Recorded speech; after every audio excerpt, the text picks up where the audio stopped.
Uh, okay, we're recording. Awesome. Okay. So hey everybody, I'm Jon King. A little bit about me. Boy, it's tough doing this over Zoom.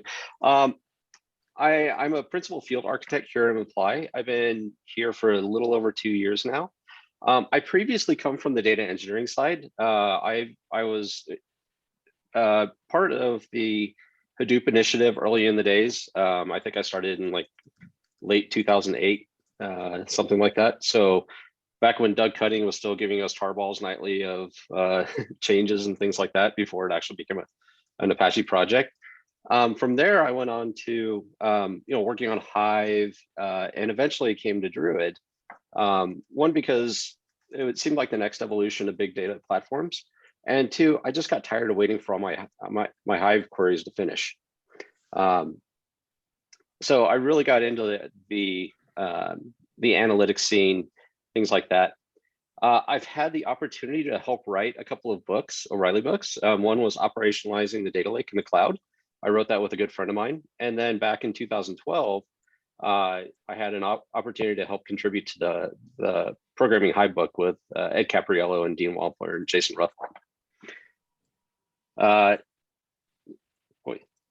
Sorry, the admit keeps popping up here. So today I'm going to talk to you a little bit about Druid, but first we need to talk about how we got here and how, like, why Druid came to be. So we'll give a little bit of history lesson from going from warehouses to rivers. We'll talk a little bit about what are the challenges of the problems at scale for analytics. And then we'll get into the Druid. We'll talk about Druid, what it is, what purposes it solves. And then we'll take the deep dive from there. And then finally, definitely do try this at home. We have a very nice tarball that gives access to the entire Druid binary, as well as all the Imply cool stuff that we have wrapped around it. And so, yeah, let's just keep going here. All right, David wants to come in, so we'll let David in. Hey, I'll take care of the living room stuff, by the way. Just okay. Yeah. Okay. Yeah, it keeps taking focus away from the presentation. So sorry about that. We'll work through the technicalities. So if I started in technology in 1995, this was before Java was even released. Back when I didn't have any gray hairs, I didn't have a 4-year-old that gave me gray hairs. I didn't have any gray hairs waiting for my, waiting for him to do something crazy. But during that time, right, we had this kind of, we had things like Informatica, but we still had this problem of getting data out to our end users. So we had data sources. We would use an ETL system like Informatica. We might actually code our own in ASP. I did that. It tells you how old I am. And then we would emit that out to a data warehouse. And we had data warehouses that were different from transactionals because we needed our customers to be able to have a great user experience. But we also wanted our business users to be able to scan the data, like through large amounts of data. So this was back in the days of SQL Server, MySQL in the early days, things like that. I started off in SQL Server. But so we put the data in SQL Server, and then we had different applications that would hook up to that for analytics reporting. And that worked, that worked well. Data was small, data was compact. We didn't have a big data problem. We hadn't hit the dreaded 5 Bs of data: volume, variety, velocity, veracity, and value. So what happened was, then came the web. Now we have a whole bunch of different types of data. They're all different formats, and it came in at an ever increasing speed. Now, we're still stuck with transactional databases and the disks. Anybody who had worked in those, you had fiber channel disk, you had SAS disk, things like that. Those things were expensive, and you just didn't want a bunch of data hanging out on those. So what happened? We figured out a way to have a data lake. We would place the data on cheap disk, and then eventually post-process it later. And this is where MapReduce and Spark came in, right? So we had these really big disks. We'd throw a lot of data on there, and if we got to it, okay, cool. And then we built these, we built pipelines off that. We would take data. We'd use MapReduce and Spark. We would take data out there, process it, and throw it down line. So we would put it in our SQL systems. We'd run ML and AI on top of it. We'd put it back in other big data systems like HBase and Elastic. For the idea of doing analytics on those. HBase is really great if you want to do a point update. You have a key value pair, you just do an update on there. Cool, I can go grab that really quickly. But what it does is it reduces fidelity on the data. So you have to program your tools for the questions you're going to be asking. And that's where we find a lot of people today is they're stuck in this architecture of, we have to know the questions before we actually build the pipelines. And what they want to do, what people want to do now is they want to be more flexible. So now we have the idea of streaming, right? How many people, if you raise your hand, how many people are using Kinesis or Kafka? Azure Event Hubs, maybe. So now we're in this new paradigm. We have all these data producers, and what we do is we basically throw it onto this streaming hub, whether it's Kafka or Kinesis, and then we allow the downstream applications to just connect up to it and say, yes, I would like that data. I will listen to you, pull that data off, and take what I need. At the same time, we also have this new idea of streaming ETL, Flink, Spark streaming, things like that, where we can pull data, we can pull the events off in real time. We can enrich and hydrate or obfuscate data, depending on like if you have PII in there, and then put that back onto the stream. And then now the data goes down to your downstream applications, right? But you still have databases. You still have the same architectures that are built for transactional systems. They have a limited amount of indexes, right? They're really hard to do analytics on at scale. When I used to be a database admin, and one of the guys that sat next to me, really old school database admin, he specifically wore a shirt that said, "I'm here because you broke something." And he would walk up to people that were asking questions outside of like how he had designed that schema in his table that would force it into a full table scan. It would hog up the system. And you definitely didn't want that guy coming over to your desk. Right. And it happened more and more as people wanted to be able to interact with their data. I call it having a conversation with your data, right? Conversations are free flowing just like this. And by the way, I don't want to talk at you for an hour. I really like if this is, conversational. So if you have a question, please, feel free to let me know if you have a question and we can talk about that in line. So, but what happened was you saw people wanting to make more of the data. They wanted a better experience on the data. And these databases that were built, their architectures were built, in the 80s, that were built for well-defined data, flat data, things like that. They just weren't keeping up with the volume of data. And so we needed a new architecture.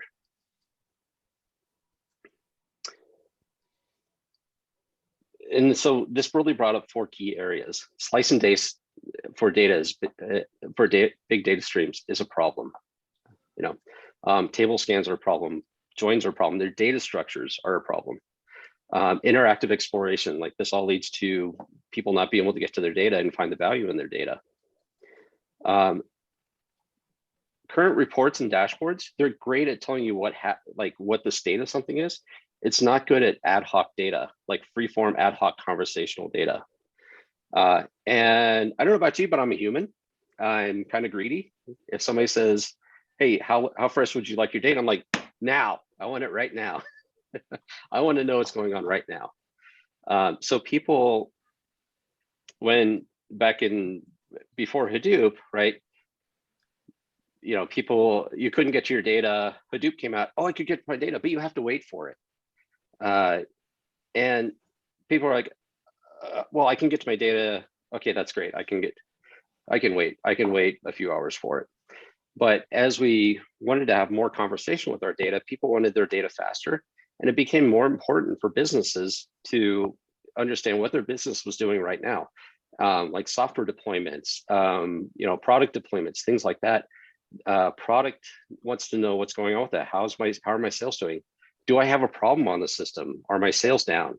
Things like that. That's all very important to maintaining the accuracy of a business and making decisions in real time on it.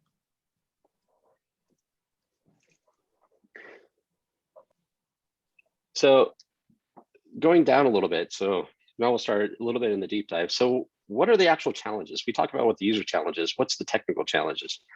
Data is getting larger, so we're running into the scale problems, right? How do we divide that over multiple servers? How do we let that work in parallel and get a consistent answer back for that? We're greedy. I mean, I like my data fast. I want to have a conversation with my data. We talk about sub-second response times for the data, like send a query, come back and get it. That just doesn't work in things like MySQL, where you're limited to one CPU, or Postgres, where you're limited to one CPU. When you have to get through large amounts of data, that becomes a technical blocker. Another thing is cardinality, right? Too much fine-grained data to compute. How many times do I have to count a user and over again to get a distinct count on that user? Right, that can be solved with modern data architectures. High dimensionality, how many people have tables with 10 columns in it, right? How many have 100, maybe? How many have 10,000, right? How do we solve for problems like that? What are the new paradigms that we should be using for those? As well as concurrency. More people want access to the data. They need to get to their data. More businesses want self-serve data, pushing more people into the data, more conversations with the data. How do you scale out for that, right?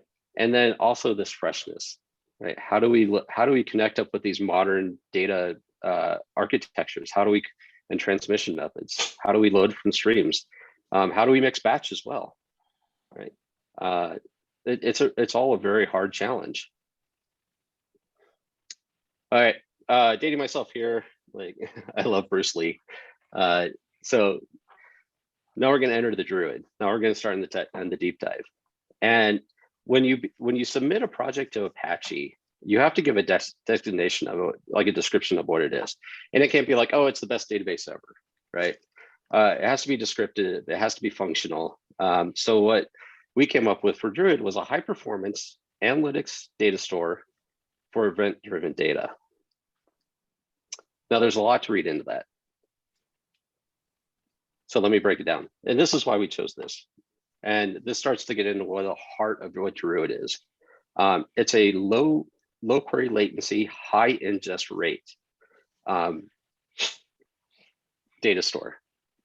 So when we talk about high ingest rates, we're talking at anywhere from hundreds of events a second to millions of events per second. How do you architect for that? How do you merge that in?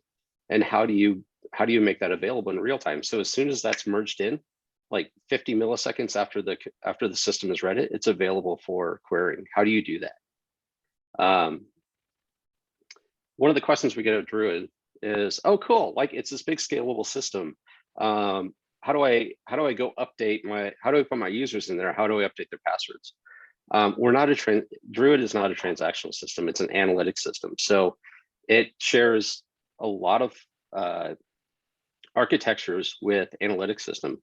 And so what that means is it's really good for like doing things like counting and ranking and group by and time trends. And we'll talk a little bit about like all the different some of the architectures that we built in to address these different query analytics types. How many people here have worked in Hadoop and Spark and data lakes? Yep. So the thing with Hadoop and Spark, they're great work engines, right? You tell them to go get some information, tell them the data type, and they go get it, right? In some amount of time. But they don't actually store a copy of your data, right? That's all done in the data lake part. We're actually a data store. So we take the data in, Druid takes the data in, it converts it to an optimized format, which we'll get to here in a little bit. And then it manages the distribution of that across the cluster. So we're not just Druid isn't just a work engine, it's actually a database. And so that comes with some important decisions on like the architecture they use for it, right?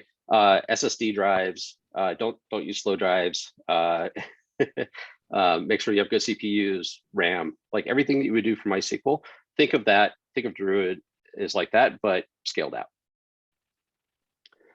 And then event-driven data. So we really like things like clickstream, network analysis, user behavior, digital marketing, server metrics, IoT, things like that, where each line is a descriptive, it's fully descriptive,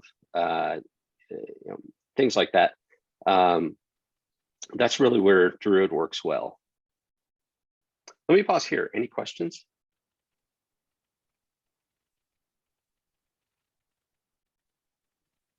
I have a quick question. Can you, like the records that you store in it, is it storing all the details of the record? Like, could you drill down after doing some aggregates and get all the columns that you stored, or is it just doing the indexing and the aggregation?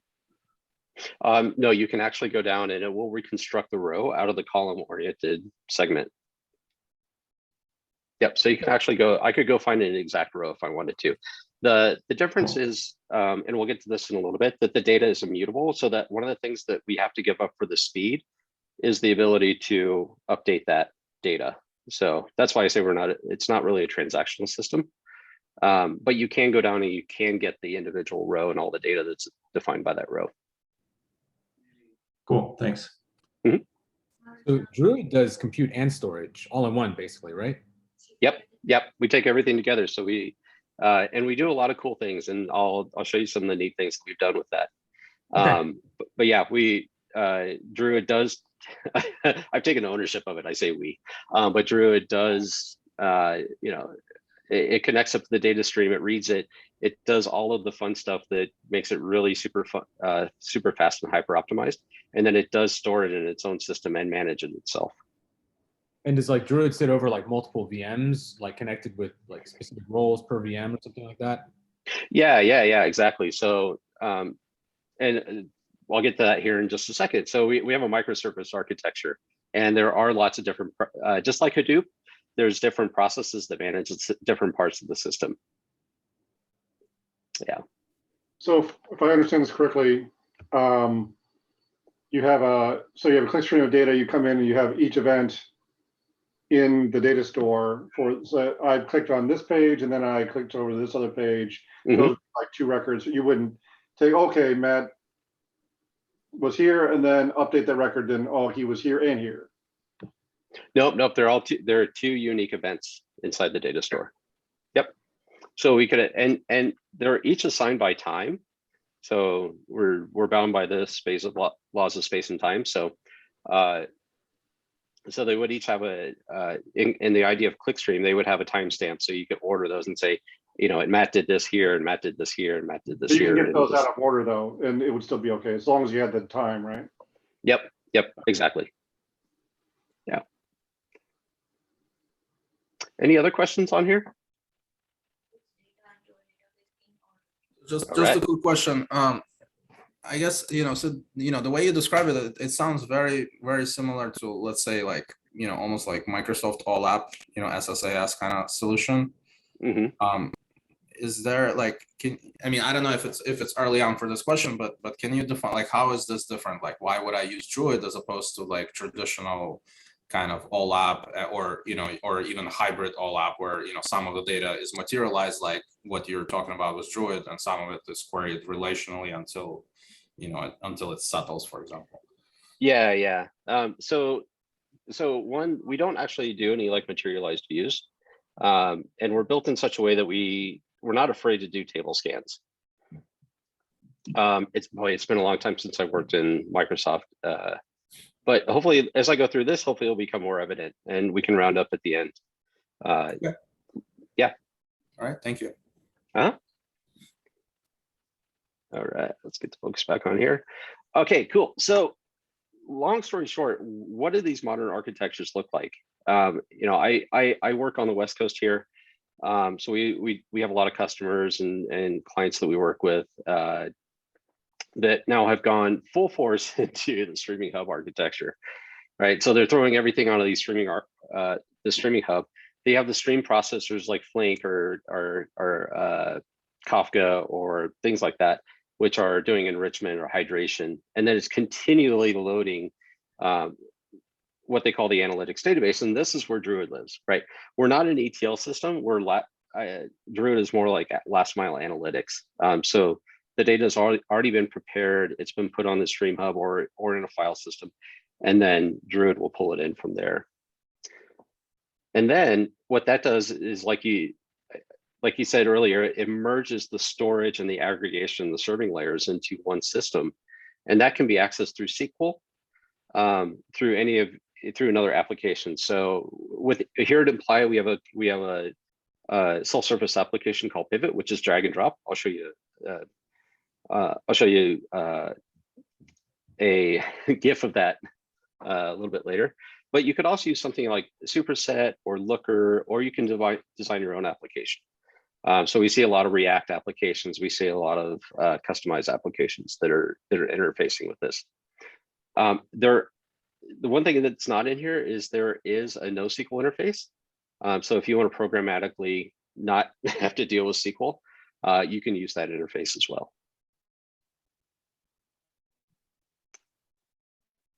So what are some of the key features that separate a OLAP store and Druid from a transactional store or some of these other systems?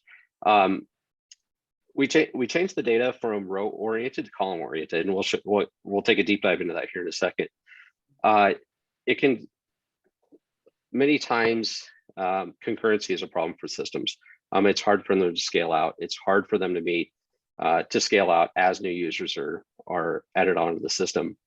You get into things like IOP constraints, IOP CPU constraints, things like that. So the system is available, can support high concurrency. It can also scale out to hundreds of servers. We say hundreds here.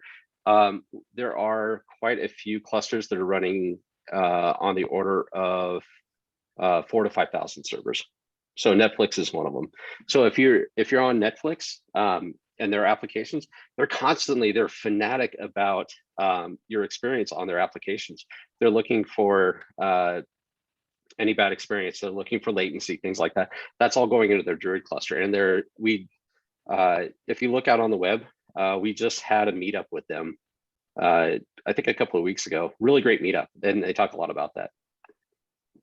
The other thing is like removing that need for an ETL system, like where you're doing these like step loads into your system. Sorry, let me grab a drink right quick. And moving more into this streaming real-time ingest, right? Now here's the one that really messes people up. Actually, how many people here are database admins? Yeah. You have to be like Matt. You have to be really careful about like what indexes you put on a table, right? Otherwise, it turns into a giant table scan. This is where we break people. We actually index everything by default. Like everything has an index on it. And so I'll get into how that works in a little bit, but we're not afraid to index everything. Bitmap indexes, things like that. A long time ago, a lot of the systems thought that NoSQL was the way to go. They severely underestimated that SQL is the language of business analytics. I was guilty of that coming from a developer. But what we're seeing are more people, SQL is just, it's easier for people to write SQL. There's just more, it's not as much of an overhead for people to learn. So a lot of these systems are backfilling into SQL and they're trying to get back to SQL compliance. And really when we talk about the experience in Druid, we're trying to target that conversational piece with the data, low latency queries, sub-second, even to a few seconds, but that's for data if I'm searching over a year's worth of data. Like Got it. So use cases, where do we work well? Let me check my time here. 4:02, cool. So where do we work well? Like clickstreams and user behavior. Druid came out of the digital advertising, a place called MetaMarkets. They were an advertising agency, and what they needed was a way to analyze their data in real time. How are my advertisings doing? How are my providers doing?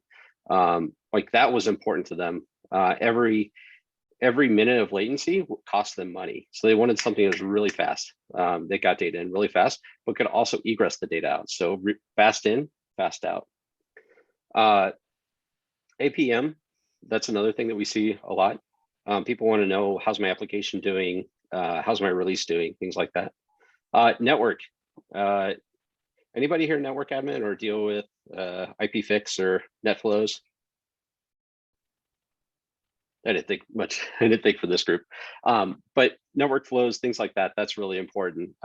We have several large payment companies that need to know if they're having an intrusion. They want to know, are we experiencing fraud on the system? And they need their analysts to be able to get in and look at that data and ask questions in real time. And of course, IoT, like we were just talking about Netflix, like what's my IoT experience, right? Because if they have latency, if they have a bad user experience, that costs them money, that costs them subscriptions, right? So they want to know about that as soon as possible. All right, logo. So these are all the people that are using Apache Druid. Like, so we got Netflix over here, we got Airbnb, PayPal, right? A whole bunch of different groups using it. So how do we decompose that down into these different verticals? Like, so Druid is in use at all these different companies across all these different verticals, and they're finding value of it, which is really cool. You know, Expedia is looking at how are my bookings doing? They're running models against that. NTT Communications is making sure that their network is running well. Walmart is doing things like you know, making sure that their stores are stocked, like POS systems, real time, things like that.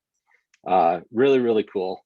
And you know, that's that's some of these are batch, but most of these are actually streaming use cases. I have a quick question. Yeah, Michael. You mentioned, you kind of alluded to when you were talking about Netflix that they like to, you know, in near real time, see or get an idea of their user experience. You know, using that as an example, are there hooks in Druid to automatically address, you know, let's say the user experience is going down and they say, well, we want to dial up this switch or whatever, I don't know, to take immediate action based on the analytics? Is that like, do the user need to go to another switchboard and take the action, or are there hooks in Druid to automate that flow? Oh, are you asking, like, is there anomaly detection and things like that inherent within the data store? Not even that, but let's say if there was a decision made by the users of Druid, right? Okay, we're seeing that this is trending up or down, and therefore we need to take this action, because if they want to see these in near real time, other than, you know, do they need to take near real time action if something goes not as expected? Is there kind of hooks for automating those potential actions? Not in the system right now. What a lot of these companies will do is they'll hook up a monitoring system, and then they'll find those actions and those that decision tree inside their system. But what they're really doing is they're trying to pull the data, you know, just get the data fast enough where they can analyze that, and then they can do post analytics in their downstream system.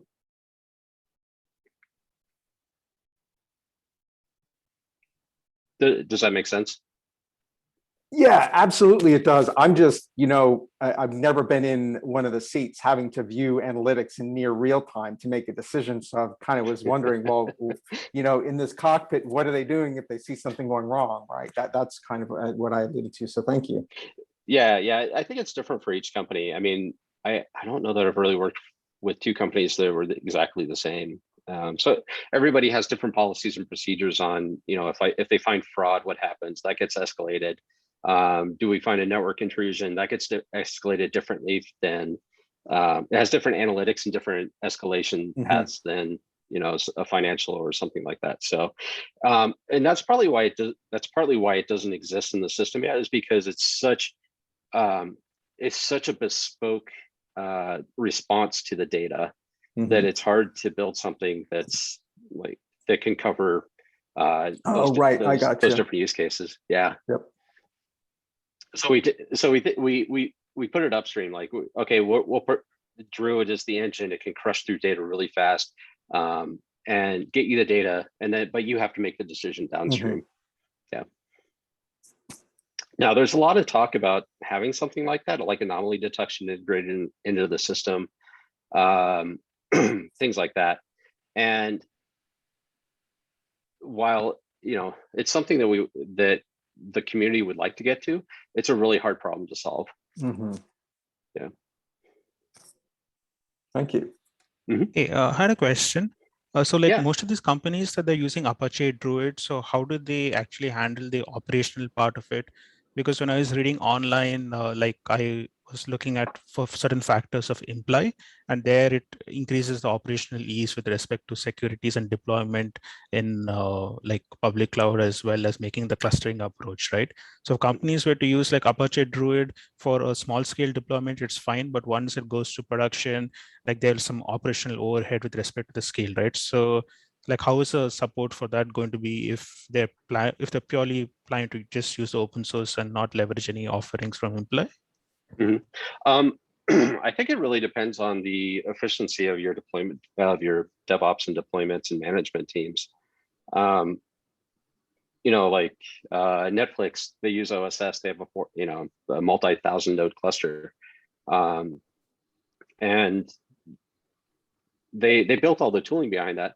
We also have other companies that are really just startups, and they're using like 1 or 2 nodes. But I guess the issue is like how big of a team do I have, and can they actually take this on, right? Because you're either, and I put it this way, you're either solving a technical problem or you're solving a business problem. The companies that come to Imply are the ones that want to buy their way out of the technical problem and solve their business problems.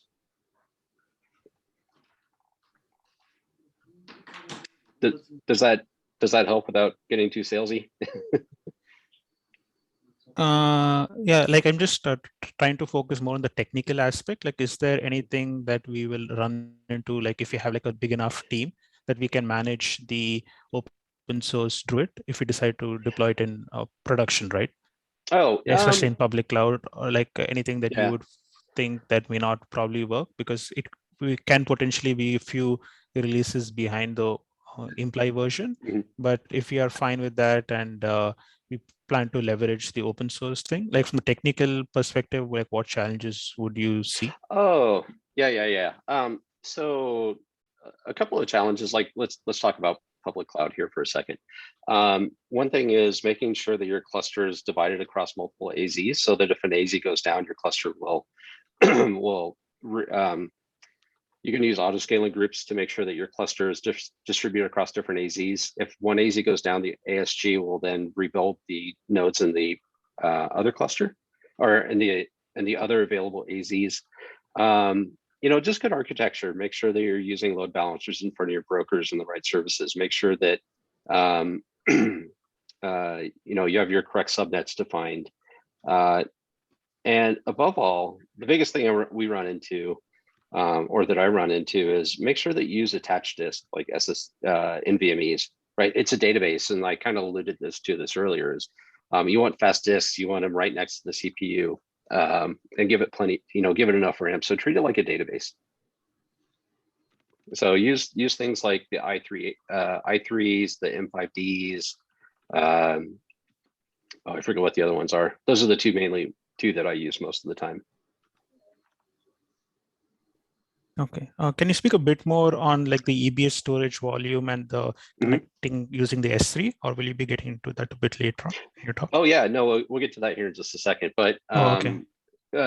I didn't really want to. I didn't go into the EBS volumes, but what I've seen is when when the instance wants to go grab a bunch of data from the EBS volume, we'll see in the initial request, and then we won't see any network traffic from the EBS volumes. Like they just go out to lunch while they're collecting data, and then the query times out.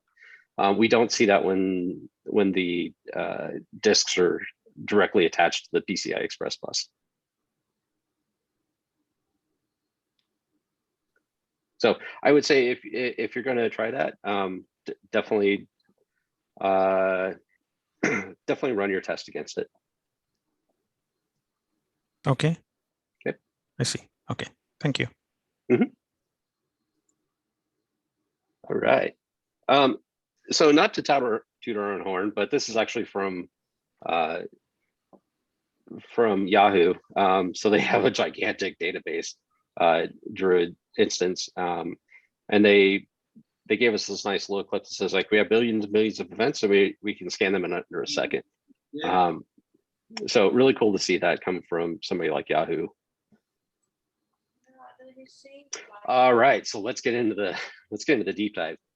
So we talked about the different types of data of queries, the different types of systems out there, and what we did with Druid was we were able to take a lot of those different the best things from a lot of different types of architectures and build them into a single platform. So we'll start on the time series, right?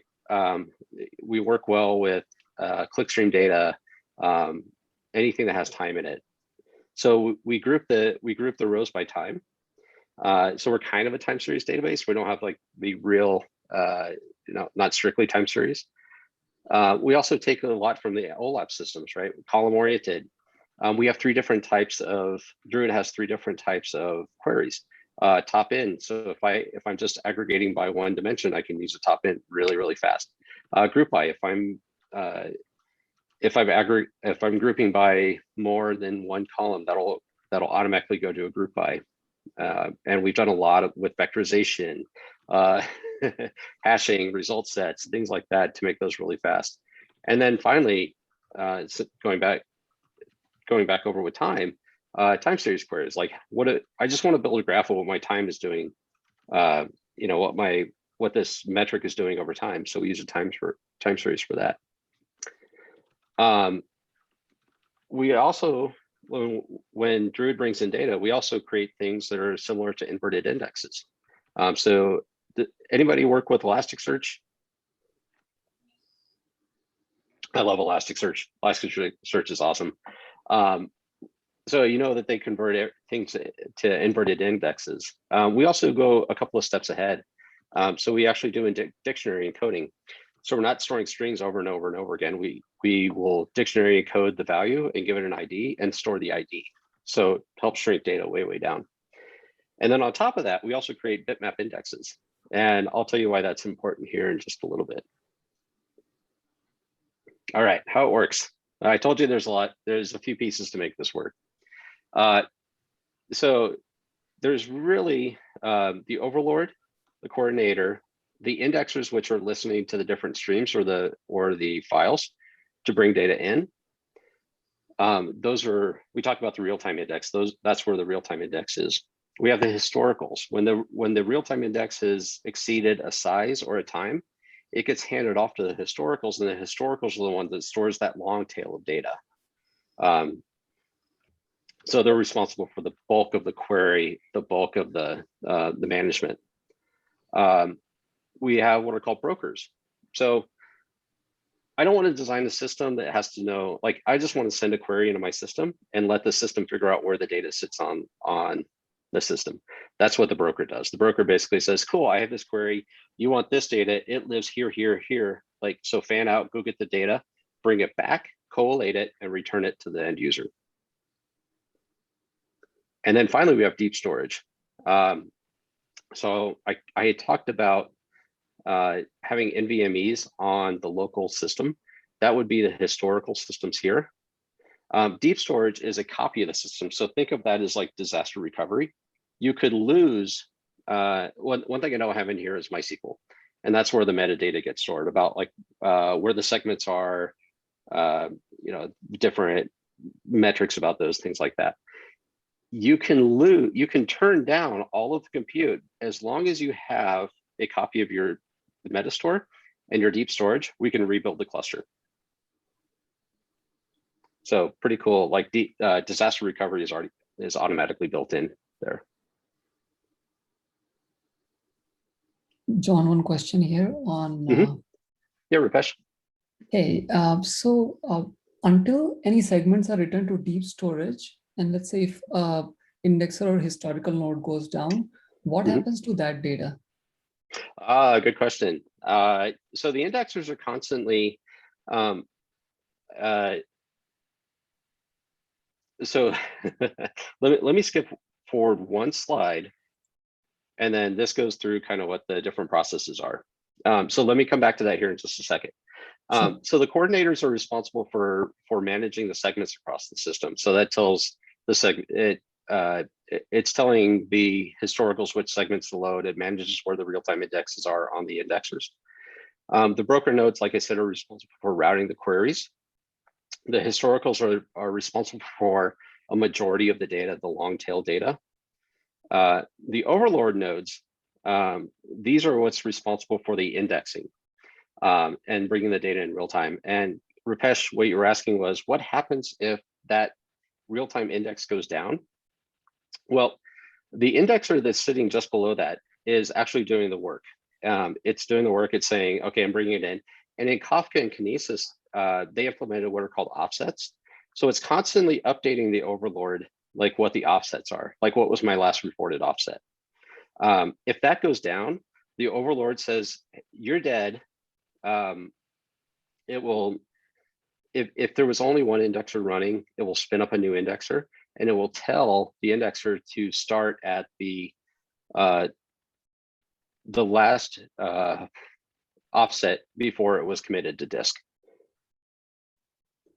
Perfect. Yeah, that makes sense. So in a sense, then we are not going to lose any data whatsoever if any of the indexer nodes go down. Kafka will just rebalance the consumers, and segments, once they are returned to deep storage, they are anyways always available to be read from there. Yep. And so what that also does is that it will never process that offset twice. Yes. Yep. So it'll read only once, which is pretty cool. Yeah, excellent. Thank you. Yeah. So that's basically how the microservices are architected. I'm going to go back up here. And so from left to right, the indexers are pulling data in, they're building the real-time indexes. When they reach a certain size, or when they reach a timeout, then they say, cool, I cut that index off, and then I hand it off to the historical.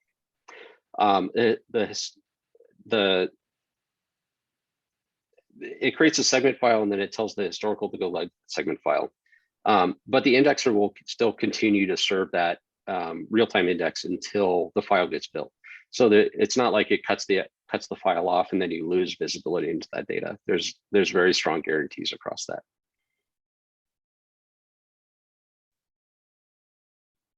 Let me pause here. Any questions about this? So the indexer nodes, those will serve up like responses for what was it, real time, like or smaller, I guess, queries, faster queries. Yeah, we call it real time. I call it the near term data. Okay, and then historical, what type of queries would that serve up? So that will serve up anything that goes beyond that query. So like, let's say, let's say my data size is where like the latest hour of data will live in the real time. And then let's say I query data that's beyond that hour. Or let me put that. If I query data within that hour, it's only going to go to the indexers on the left-hand side here. If I query data that spans over that hour of data, the brokers are smart enough to say, hey, I need part of the real-time index and I need the historicals to go give me the data. And then I merge that together and then return it to the end user. Okay, and that's because it's indexed by time, right? Yes. Okay, that makes more sense. Awesome. Yeah, Yeah, so I'll get to that here in just a second. So glad that you guys are staying just 2 slides ahead of me. Right, so I think we kind of went through this, like where does Druid fit best? Arbitrary slicing and dicing of very large data sets. You know, we we could break up the data and work on it in parallel, and then merge that data set in real time. Real-time analytics, right? Hook it up to the stream, figure out what's going on with my data right now. I think we went over this a couple of times. All right, so let's go down a level. Data sources and deep storage by segments. So we call our files segments, and this is where we start getting to that time series part. So we can have multiple data sources. We're not limited to just like one key store or one data source, but all the data in the data source gets ordered by time. So like I would have all my data from today would live in one or more segments. All my data from yesterday would live in one or more segments that were defined by, you know, midnight to 11:59 that day.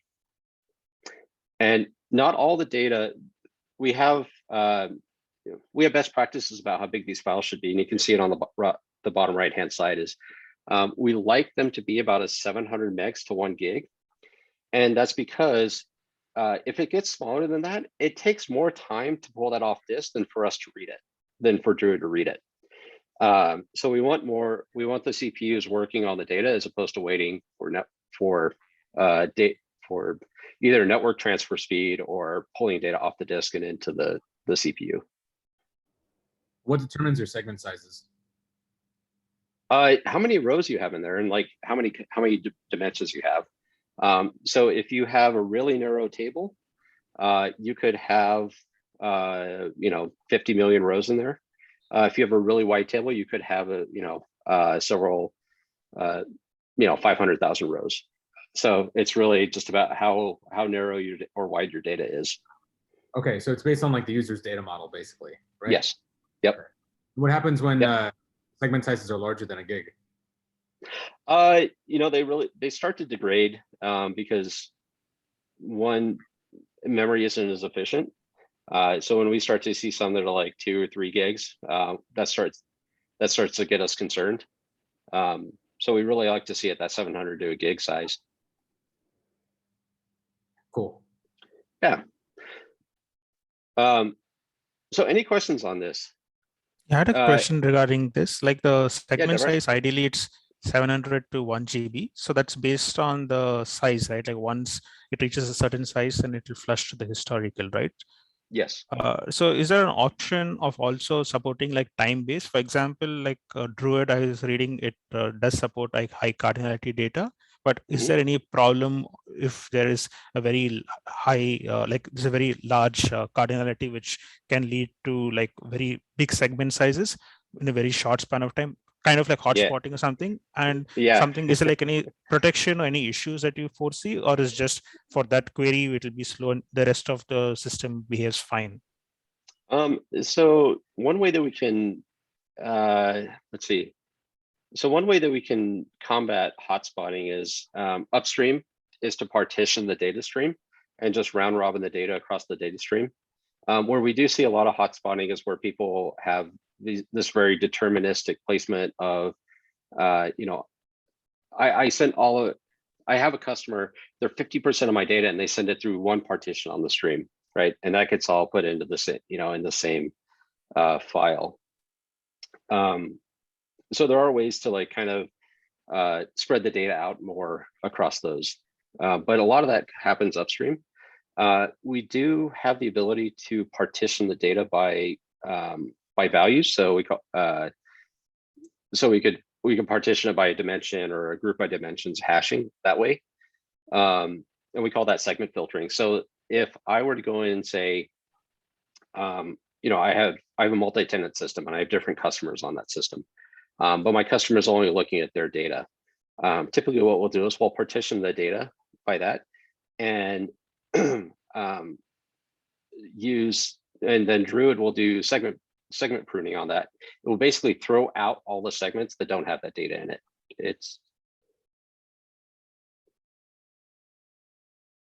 Does that make sense?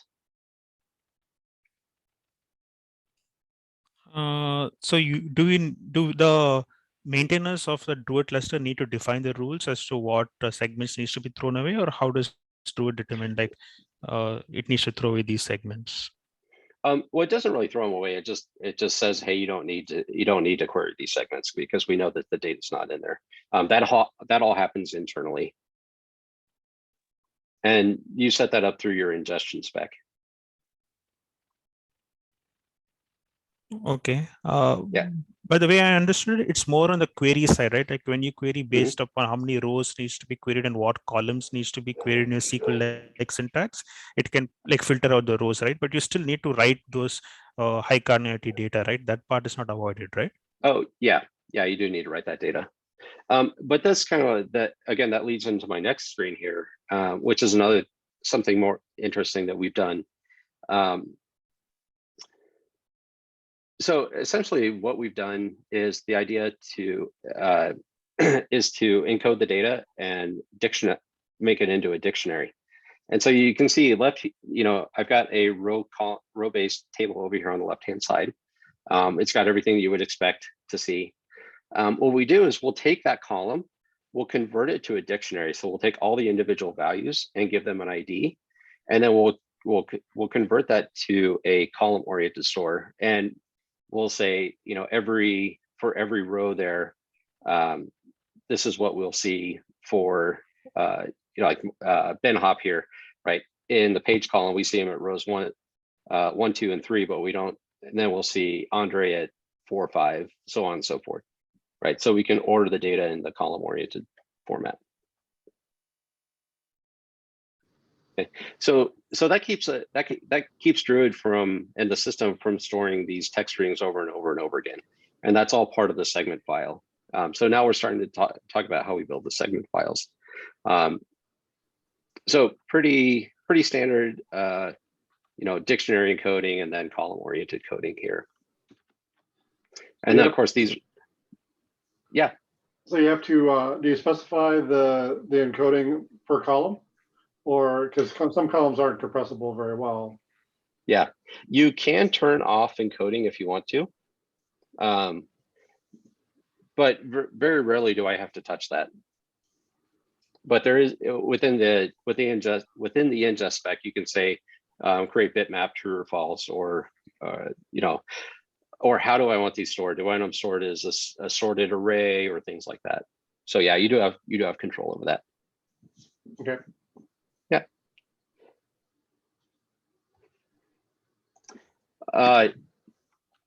Okay, so let's go even deeper. So on top of the dictionary encoding and everything else, we also create a bitmap index. And this is done for a couple of reasons. One, we play a couple of games with the bitmap index. If I'm just doing simple counting, things like that, I can actually count off that bitmap index, and I never have to open up the columns underneath. So it makes counts really fast, which is mostly what a lot of these systems are doing. Makes it really fast. So we're saving time and not having to open up the columns and that data file over and over and again. We just have to look at the header, grab what we want, and then we're out.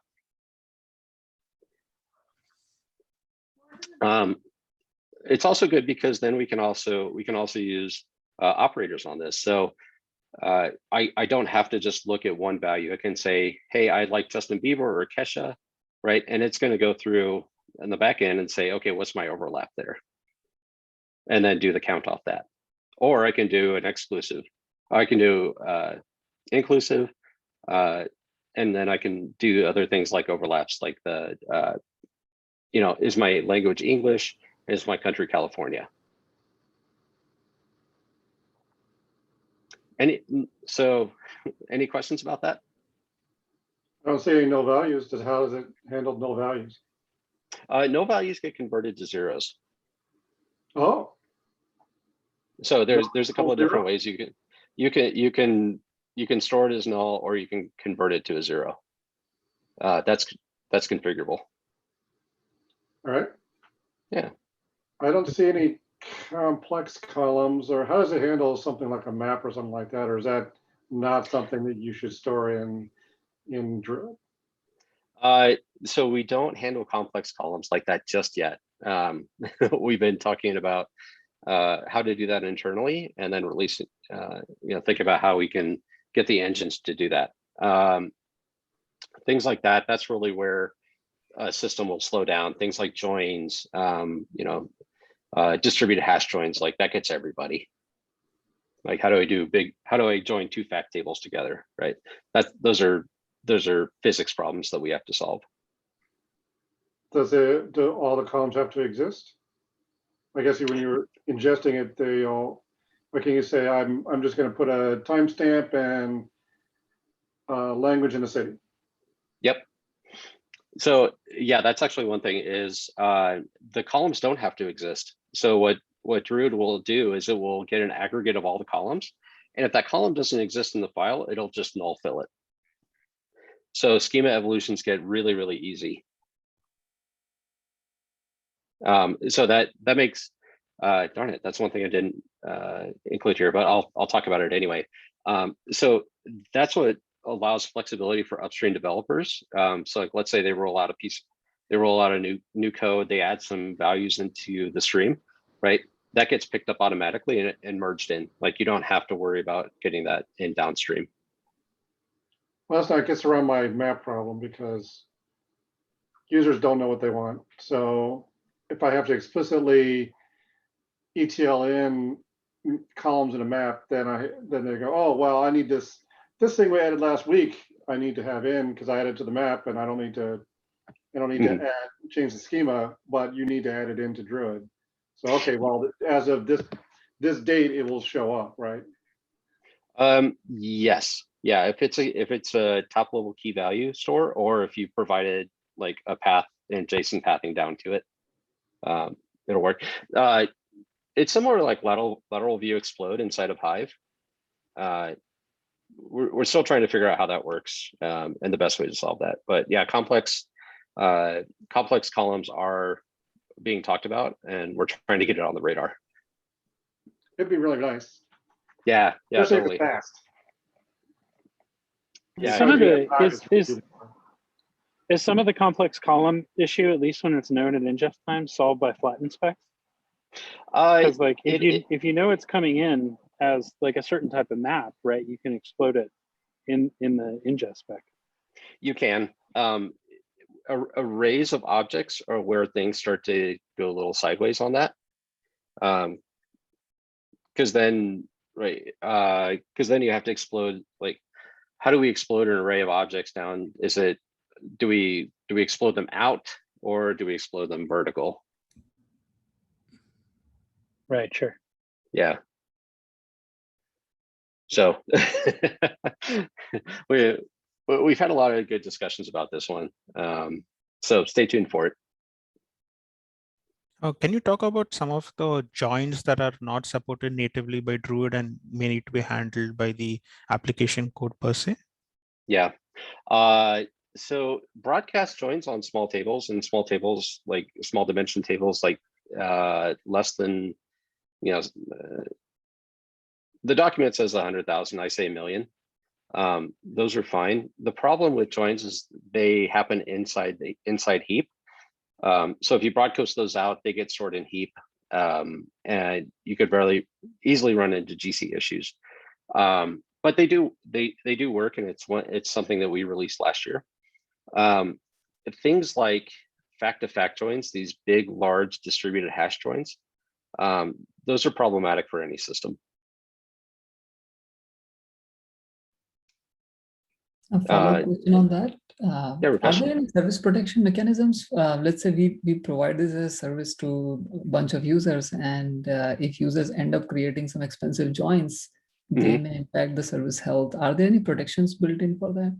Yes, we do. There are circuit breakers available. And I think the default circuit breaker is 100,000 in the broadcast table. Okay, good to know. Yeah. Thank you. Yeah. Let me do a quick time check here. All right, 24 minutes, right on schedule. All right, one of the cool things that we can do that Druid does is if you think about it, really an aggregation query is just a roll up, right? You're just taking the data, compressing it down, and computing the metrics. Why not do that up front? And that's something that Druid does. You can basically tell Druid to roll the data up. You can specify which columns are dimensions and which columns are metrics. And it will just, you can do additions, you can do sums, you can do averages, things like that. And so what that does is it takes this really high cardinality data, many rows, and you can essentially compress it down and reduce the amount of CPU that you need over and over again on your queries. So let me pause here. This is actually a really big one.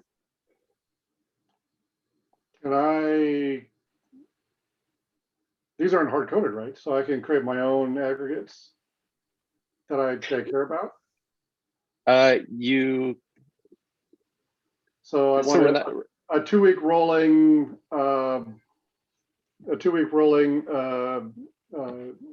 standard deviation.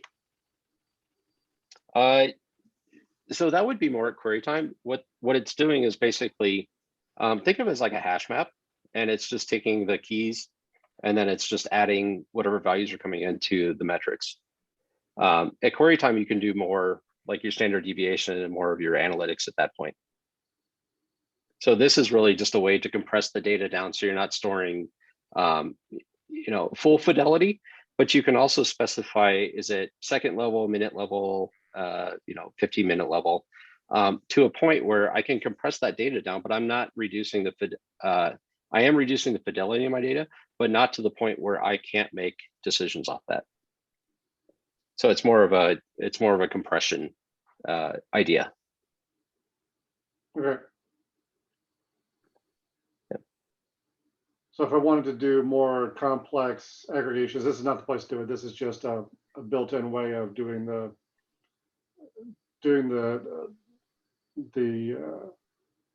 compression. Yep. Yeah, exactly. The complex aggregations, you would do that at query time.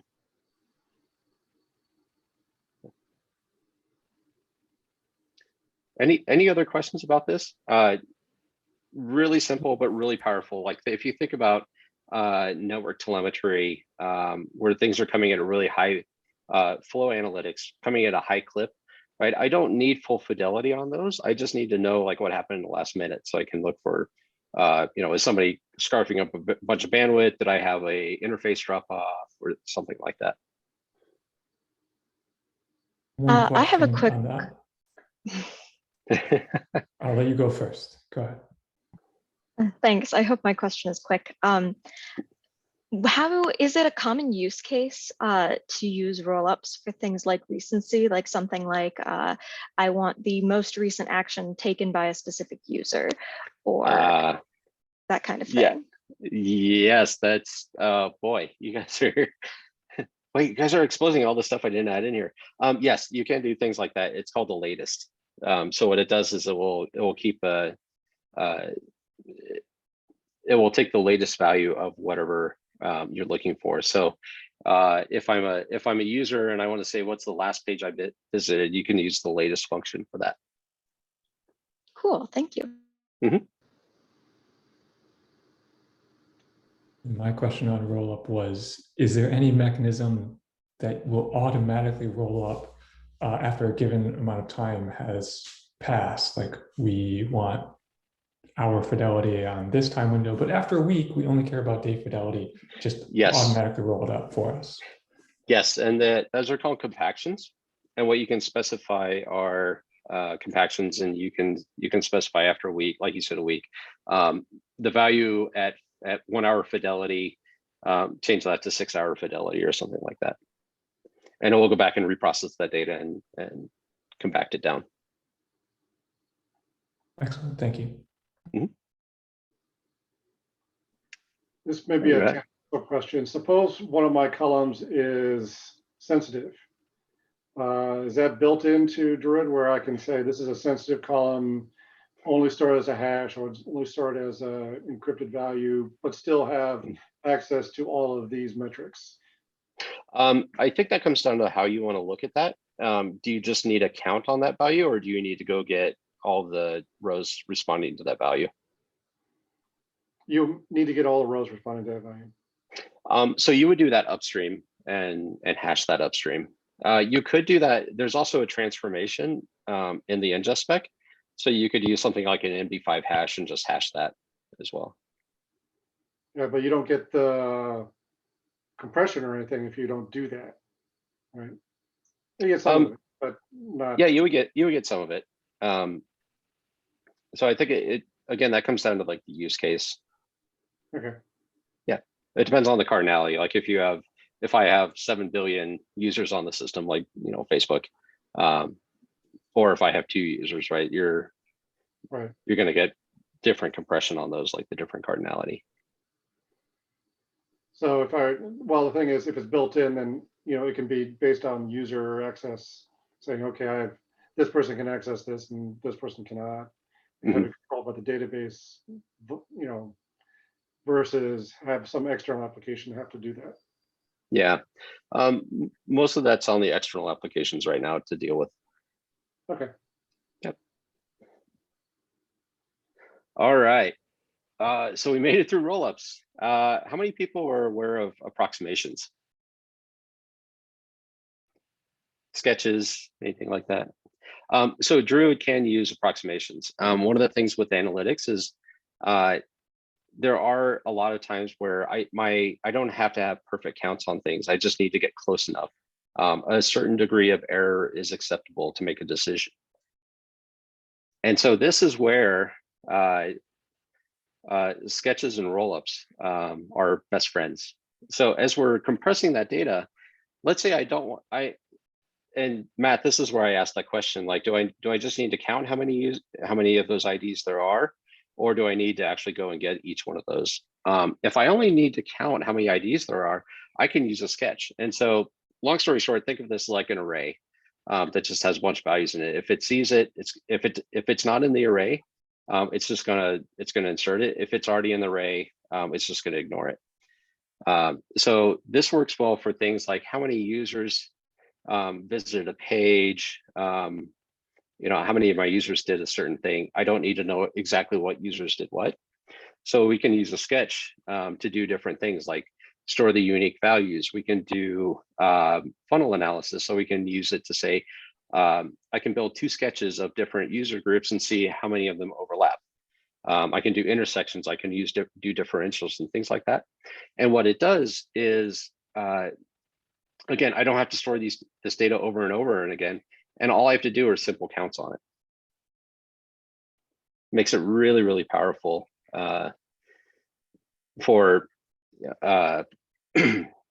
makes it really powerful for taking these high cardinality queries that I really only want to do counts on and converting them to a very efficient format.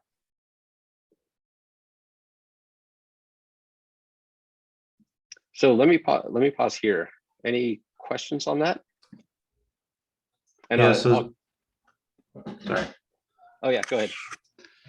So is this like an Elasticsearch or Solr where it's an index value but not stored kind of thing? Correct. It is indexed, but it's not stored. Like it's the easiest way I can say is it's an array of information, and it's really fast to do array counts on that array and do intersections on them, as opposed to saying, okay, how many times do I have to count user 11 to say I had it once? Yeah, makes sense. Yeah. So we've taken some of these like latest trends on users data structures and incorporated them in the system for the speed of like compressing the data down and making it answering questions as fast as possible.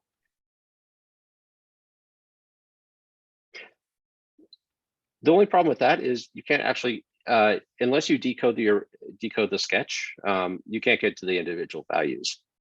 There are some use cases where they're keeping these and using the actual sketches and decoding the values and things like that. But for the most part, what we see are just people wanting to do counts, distinct counts, overlaps, and things like that on them.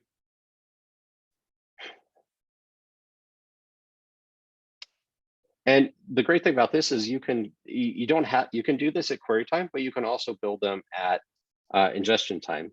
So you can say, okay, roll up my data and create a sketch on this. Makes it really, really powerful. Compresses the data way down.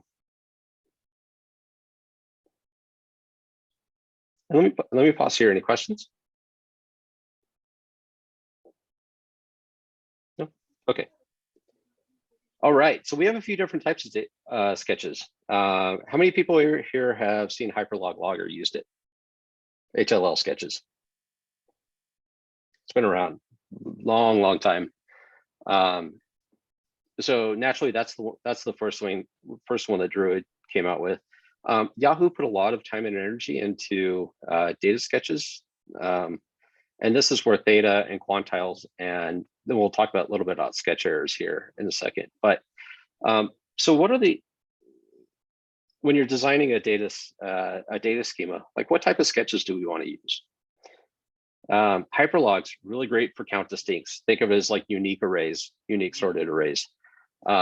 Really fast to just go and say how many elements do I have in this array? Returns it very, very quickly. It can be a magnitude faster as opposed to saying count distinct on a high cardinality column. So, but again, you lose fidelity, and you can't actually say, hey, go get me all the rows associated with user 1, 2, 3. And for some use cases, that's just fine. We just want to know like how many users did something.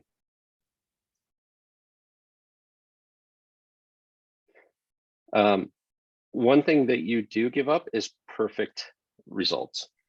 And you can say in HLL, you can say LGK, the size of the buckets that you're storing it in, and you can specify all the way from 10 all the way up to 21. As you increase those, the data inside the sketch gets much larger. And I included this here to discuss like how part of the reason why Druid chose some of these defaults. And when we were talking with our customers and we were talking about with the users, we asked them like, what is your error? What's an acceptable error rate? And below 5% was probably the most common one that we heard. Okay, I need 95% accuracy to make decisions off my data. So we chose the lowest. The default is lowest LGK to meet that need. If you need higher fidelity, you can certainly increase the LGK. You can get a better, a lower error rate, and then, but you're going to pay for it in the size of the data. So balancing size and performance and storage.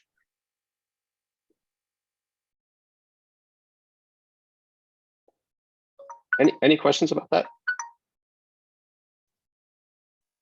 No? Cool. Theta sketches. These are new. Theta is great for, we were talking about things like intersections and differences, right? Things that HLL doesn't do well. Theta is great for these. If I'm doing funnel analysis, I'll create two different data sketches and I'll say, what's the overlap between those? How many people went from funnel 1 to funnel 2? You can use data sketches for that. It's good for retention analysis. So like if you're doing cohorts or things like that, how many people, how many users were retained from month 1 to month 2, 3, 4, 5, things like that. And then, like I said, ordered independent funnel analysis. The difference between HLL is thetas are much larger on the scale of 30x more than HLLs. They just have to have more information in them to do this. They're a little bit they're slower than HLLs, not a lot, but it could be enough to where it may be material impact into your infrastructure.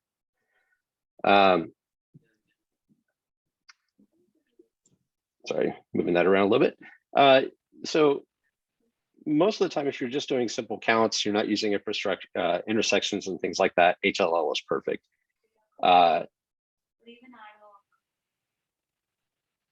So let me pause here. Any questions about that?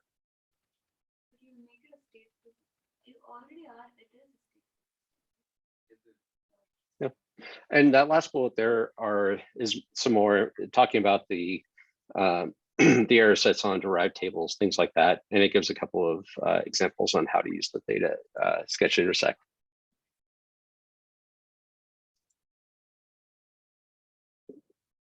So Theta uses a bucket size, and again, we were talking about the more we talked with people in the community, the more we asked, like, how do we balance size for error rate? And right around the size of 16,384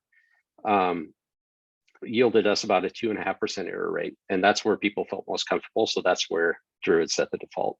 Now you can certainly increase that, just like I said before. It's going to cost more in storage and compute, but you'll get a higher coefficient, a lower error rate. Well, like you said, it's approximation, so you could definitely use it for exploration, quick exploration, and then pull the data, the actual counts, actual data, longer query, just so that you know what your, if this is your target is pretty close. You're very confident that your target is there. Yeah, and we do that with financial firms. So they'll do very rough discovery through their data set, and then we'll turn off aggregations, which you can do in the query. You can actually turn it off and do exact counts. Takes more CPU, takes a little bit longer, but money has to be exact, right, when you're making a report on it. Mm-hmm. Yep. But things like user counts, when you're talking Facebook level, 2.5% is an acceptable error rate. Any other questions? I have a question about distinct counts when it goes over segments. Let's say I use sketches at indexing time, and we are capturing distinct counts. And now when it goes over segments, is it transitive? Let's say I have 1 hour segment, and now I want a distinct count over a day. Is that going to be accurate? Yes. Yeah. So what it does is it will take all the different sketches. It will merge it and create a distinct count at the broker. Okay, excellent. And how's the query performance for those? Pretty quick. I don't have the numbers off the top of my head, but you're going to pay some performance penalty as opposed to just looking at a unique one. But it's not, it's not going to be a magnitude difference. It'd probably be maybe 20% difference. Okay. So the merges are really, really quick. So yeah, I'll speak to the use case a little bit as well. Let's say if we have 1 hour segments, there are some business reporting that require monthly active users.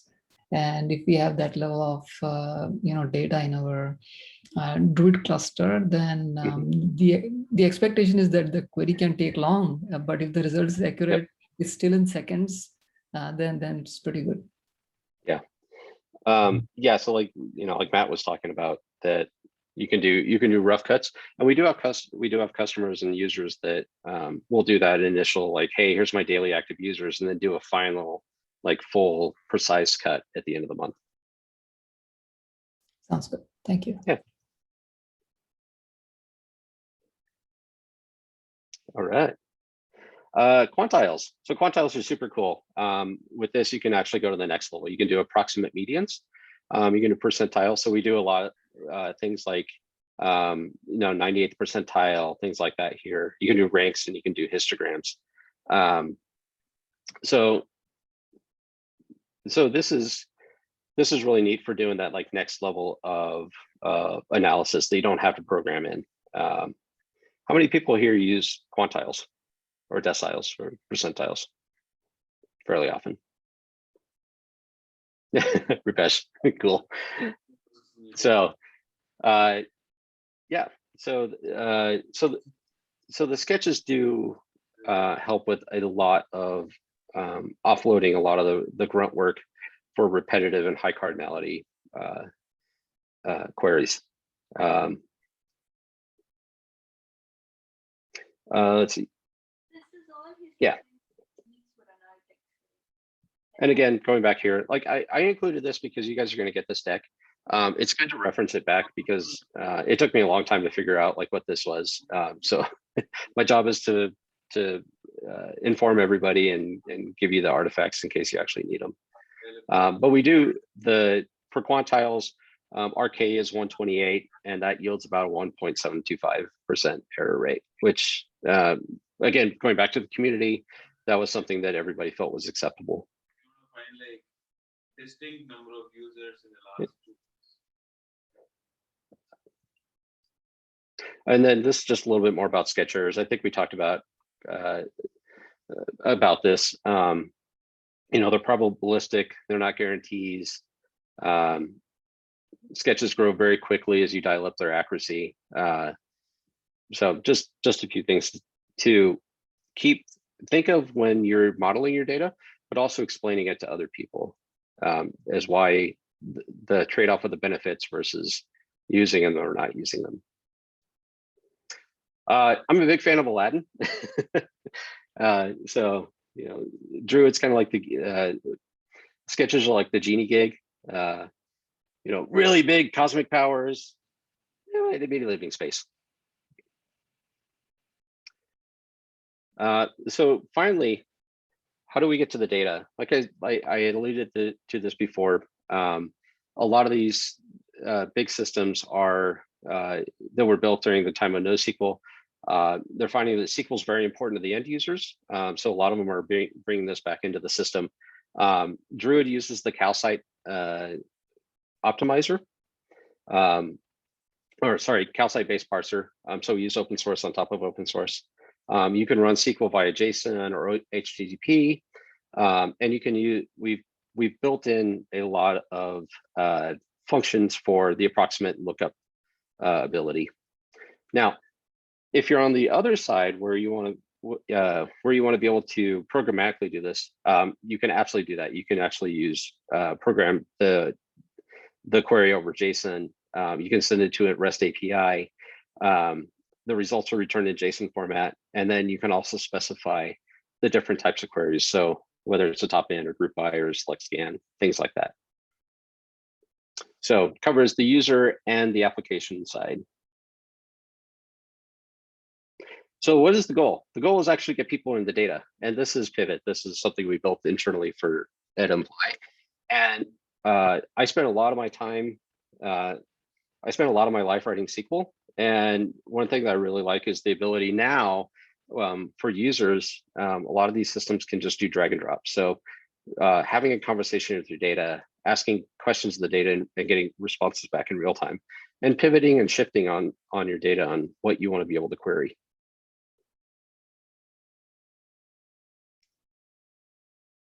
All right. We have a couple of different ways that you can interact with Druid. So like Stephen Colbert said, I am Druid and so can you. There's the Apache Druid. The legacy site is druid.io. We're now a top level Apache. So you can go to druid.apache.com and download from there. Or if you want the Imply version, there's a nice little tarball that you can download. You can unzip it and run the command, and it brings everything up automatically for you. You get pivot, you get all the cool stuff with it. So you can get that from imply.io. In the top right hand side, it'll say get started. So, or if you're so inclined, you can also contribute to the project. We love contributors. You know, I can't say enough about our contributors. We wouldn't be anywhere without them. And stay in touch, right? You guys should have my email. You can also ping us on Twitter at druid.io, or we're on Slack. You name it, we're all over the place. So if you need help, you want to ask questions, or you just want to nerd chat, I'm down for it. So is the rest of the team.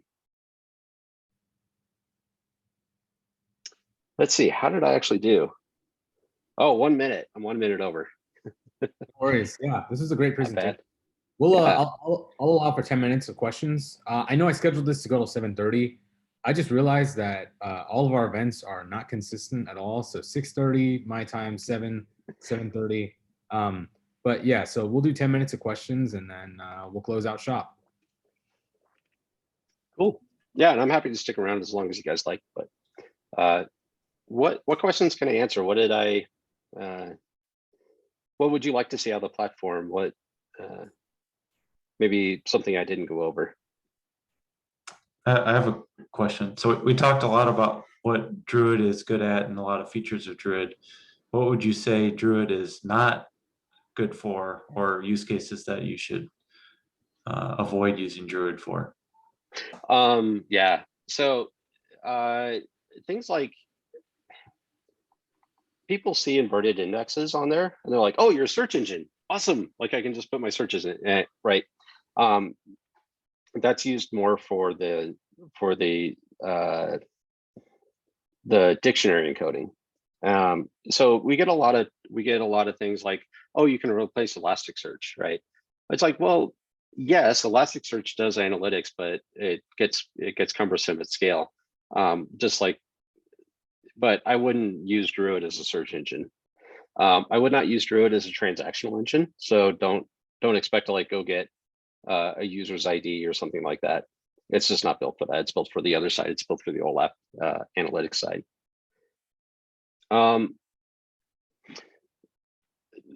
Small data, I would say, is it's a fairly large system. It's a distributed system. So there's things with small data that you can do on MySQL with Postgres that would make it work really, really well. That you don't need to escalate to a distributed system like Druid. What else do I run into? I'd say those are the big ones. Like data's too small. Oh, I can go grab a user's password out of it, right? That's not what it's really meant for. If you do need to store high cardinality, that's really tough on any system. It's just a physics problem. And then, what was the other one? I can't remember off the top of my head, but I'm sure it'll come to me in this. Cool, thanks. Mm-hmm. Can you maybe speak a little bit more about like what's high cardinality? Like we're looking to, inject IDs along with like IoT-ish time series records, right? And Mm-hmm. like the IDs are going to have a pretty big range, right? Yeah. Over time. So like in some other systems, that's kind of like the key break that are like really, really have problems with high cardinality. But we haven't like seen it be a problem yet, and it hasn't been described as a problem, and I'm not sure how it would be a problem. If you're doing group buys on things like that, so emails are a good example of that. So you may have an email idea, but that email that email has different steps that has to go through. It has to be processed. It has to go through the sender. Did it get bounced? Did it get accepted? Things like that. And if you have a high volume of emails like that, I take, let's say 5 billion a day or something like that, events. But if that's like 100 million unique emails, and you try to do a group by on that particular column and say, go give me the last status for every email, right? That's pretty tough on a system. That's usually where people will do use more of a transactional system or something that does point updates just to store that last value. Right. Makes sense. Yeah. Okay. Yeah, I would say if you're looking at like, a few million, that's sort of high cardinality. If you're looking at 50 to 100 million, like that's high cardinality. That's high cardinality group by if you don't have any filters on it. Sure. Yeah. A follow-up question about this same kind of use case. If you had that email example, could you combine your high cardinality data with the roll-up that we talked about earlier and just have maybe a separate table of the most recent value for each email? And would that solve the issue with those group bys? It would. The problem is that those changes in state can happen over many, many hours. And each one of those changes of state gets put into a different file. So we have to open up each one of those files and do the final collation at the end. So it's not like it's one file that stays open all the time. It does, when I talked about the immutable files, that's what I was talking about. Like after a certain amount, after a certain size or time, that file gets cut off. And then a new file gets created. The way that we've solved that in the past is actually to push that upstream with windowing in Kafka or Flink. And so what that does is it'll keep that ID in a window and just update that ID, and then it'll sessionize that and push it downstream at a certain amount of time. Okay, so you basically never write to your database until you know that you have the most recent and the last, ideally, state of the email. Yeah, it's tough because some people, like some use cases will have it's like sessionization. Some use cases have really short sessions. Some use cases have really long. Like I want to track a user over, a set of users over multiple months. That's pretty difficult in any database. It just requires a lot of compute power. That makes sense. Thank you. Mm-hmm. In a single Druid cluster, is there support for automated Ttl expiration of data, such that, like, let's say for high cardinality data, you may have like a different Ttl, and a regular data, you may have like a longer Ttl, or is it the same Ttl for all types of data? Yep. Yeah. So that's one of the architectures that we use a lot is the raw table. So that stores the full fidelity, everything in it. We'll define a roll-up table, which is lower fidelity, but that full fidelity gets TTL'd off after a day or two, and you can specify that inside the system, and then that the rolled up can be store that for years if you wanted to. The default is to store forever, but then you can specify the time that it would roll off. Got it. But I was referring to the raw table that you're storing. So let's assume you got a high current data. Can you define the TTL for that to be like 1 day, and for some other low frequency data, which is not high currency, for that to be for a longer period, like 1 week? Can you have like disparate TTLs for different types of data? Yeah, you can. Every data source is unique, and you can specify the TTL for each data source. Okay, that's good to know. Thanks.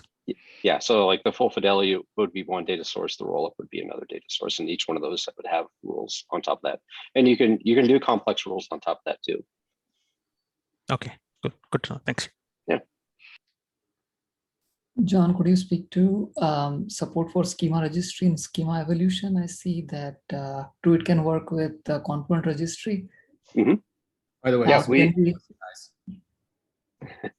yeah, go ahead, Rupesh, finish your thought. Yeah, so I was just going to ask us, backward compatibility, forward compatibility for schema evolution. Where does Druid stand on that? Yeah, it does support backwards and forwards evolution. I think it's in the documentation there. It says if you search for Druid compatibility, if you search for those keywords, it should come up like in the first 3. It says like it's forward and backwards compatible. Okay, I'll look that up. Thank you. Yeah, and that goes back to what we were talking about a little bit earlier, is that if the column doesn't have to exist in the file, if the reader comes through and it doesn't see that column, it just null fills it. Yes. Yeah. So you can have columns come in and out if you wanted to.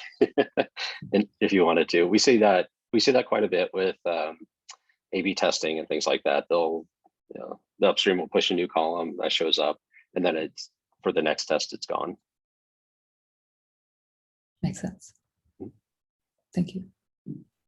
Cool. Well, John, thanks so much for presenting today. I love the material. You clearly know what you're talking about, and I love the engagement from the whole audience.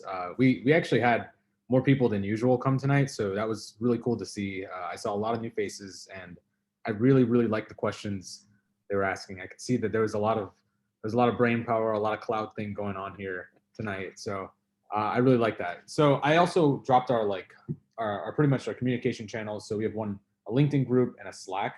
I dropped that in the chat in case anyone wants to join those. I'm sure John's on LinkedIn. We can all reach out to him if we have any other questions there. Yep. But yeah, this has been terrific. Thanks a lot for presenting tonight. Yeah, no problem. Just one last question. Was this a deep enough dive for you? Did I go too shallow? Did I go too deep in any areas? I think this is pretty good. Yeah. Okay, cool. So, you did a lot of high level stuff in the beginning, and then near the end, you started talking about how the segments are stored and encoding. And I think that was good. Okay, cool. That brought out a lot of good conversation from folks. They had questions. So I really appreciate it. I think this is good. It's the feedback is positive so far, I'll say. Okay, cool. Yeah, I just want to make sure that I'm. Seems like you have a great group here. I'd like to continue in the meetups here and join every so often. But I'm really happy to talk with everybody. One of the great things about Zoom is meeting people more around the country. And I just really appreciate you having me on and allowing me to talk about Druid for an hour and a half. Cool. Yeah, man. It was a blast. This is a fun one. And again, we had really high attendance this time. Usually we're hanging around maybe like mid-20s or so, but yeah. So good job, basically. I'm not sure whether you guys had some marketing going on at Imply or something, because things were all the same in Richmond. We didn't do anything. That was Juliana. Yeah. Fire some cookies or pizza after this next time you see her. Or I guess, you guys are all remote. Yeah. Yeah. Soon enough. Soon enough. Yeah. Well, cool. I hope you guys all enjoy your night. I'll post this video to YouTube tomorrow morning, and I'll link it in the meetup link page. Cool.